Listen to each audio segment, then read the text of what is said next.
ICC champions ട്രോഫിയിൽ ന്യൂസിലാൻഡിനെ തോൽപ്പിച്ചുകൊണ്ടായിരുന്നു team India മൂന്നാം തവണയും ചാമ്പ്യൻസ് ട്രോഫി കിരീടം നേടിയത്.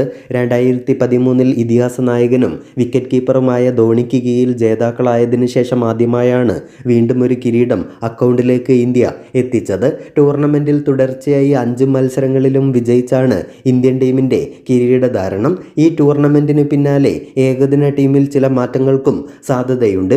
ചില സീനിയർ താരങ്ങളെ ഏകദിന ടീമിൽ നിന്നും ഗംഭീർ മാറ്റാനിടയുണ്ട്.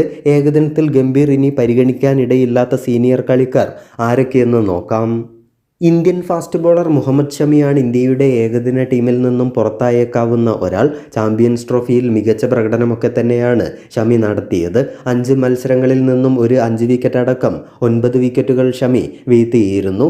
ബംഗ്ലാദേശുമായുള്ള ആദ്യ കളിയിലായിരുന്നു 5 വിക്കറ്റ് നേട്ടം. എന്നാൽ തുടർന്നുള്ള 4 മത്സരങ്ങളിൽ വെറും 4 വിക്കറ്റ് മാത്രമേ ഷമിക്ക് വീഴ്ത്താനായുള്ളൂ. ഫിറ്റ്നസ് പ്രശ്നങ്ങളും സ്ഥിരതയില്ലായ്മയുമെല്ലാം ഷമിയെ വേട്ടയാടുന്നുമുണ്ട്.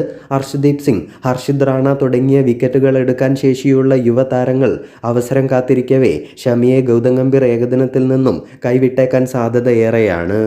മറ്റൊന്ന്, ഇന്ത്യയുടെ സ്റ്റാർ സ്പിൻ ഓൾറൗണ്ടർ രവീന്ദ്ര ജഡേജയാണ് ഇന്ത്യയുടെ ഏകദിന ടീമിൽ നിന്നും പുറത്തു പോവാനിടയുള്ള അടുത്തയാൾ. ചാമ്പ്യൻസ് ട്രോഫിയിൽ ബാറ്റ് കൊണ്ടും ബോൾ കൊണ്ടും മാത്രമല്ല ഫീൽഡിങ്ങിലും വലിയ ഇമ്പാക്റ്റ് ഉണ്ടാക്കാൻ ജഡേജയ്ക്ക് സാധിച്ചിരുന്നു. എന്നാൽ പ്രായം ജഡേജയ്ക്ക് വലിയ തിരിച്ചടിയാണ്. 2027 ഏകദിന ലോകകപ്പ് ആവുമ്പോഴേക്കും അദ്ദേഹത്തിന് 38 വയസ്സാവും. അതുകൊണ്ട് തന്നെ ജഡേജയെ അടുത്ത 2 വർഷം കൂടി ഏകദിന ക്രിക്കറ്റ് ടീമിൽ നിലനിർത്താൻ ഗംഭീറിന് താല്പര്യം കാണില്ല. പകരം യുവതാരം വാഷിംഗ്ടൺ സുന്ദറിനെ ഈ റോളിൽ വളർത്തിയെടുക്കാനായിരിക്കും ഗൗതം ഗംഭീറിൻ്റെ നീക്കം.